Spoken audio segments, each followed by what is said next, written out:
இல்ல நீங்க சொன்ன கேள்வியிலே ஒரு சின்ன திருத்தம். இப்ப ஒண்ணும் தேமுதிக அண்ணன் ஒண்ணும் உறுதி ஆகல. பிரேமலதா இன்னும் ஏத்துக்கவே இல்ல. அந்த நிஜத்தை முதல்ல நீங்க புரிஞ்சுக்கோங்க. இதெல்லாம் ஆதவ் தெரிஞ்சு. ஆனா ஆதவனுடைய பேச்சை நம்ம அவ்வளவு சீரியஸா எடுத்துக்க வேண்டியது. ஒரு சிறுபிள்ளைத்தனமானது. தனிப்பட்ட கருத்துன்னு எல்லாருக்கும் 1000 இருக்கும். தன்னை சுற்றி என்ன இருக்கு, கேமரா இருக்கா, யார் இருக்கா பக்கத்துல, இதெல்லாம் பார்த்து பேச வேண்டியது அவரை போன்ற ஒரு உயர் பொறுப்பில் இருக்கிற அவருடைய தகுதி என்ன வேணாலும் இருந்துட்டு போட்டும். அவர் வகிக்கிற பதவி அந்த கட்சியில் ஒரு முக்கியமான பதவி.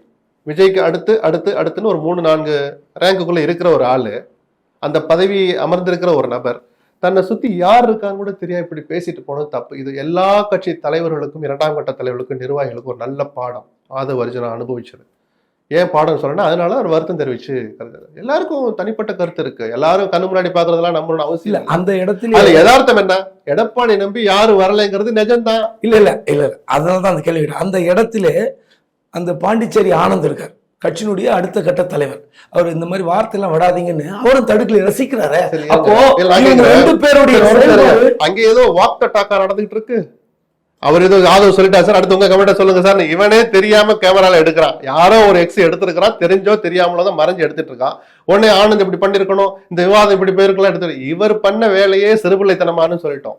அந்த இடத்துல அந்த விவாதம் தொடர்றதே தப்பு. நம்ம அதை என்கரேஜ் பண்ற மாதிரி இருக்கக்கூடாது.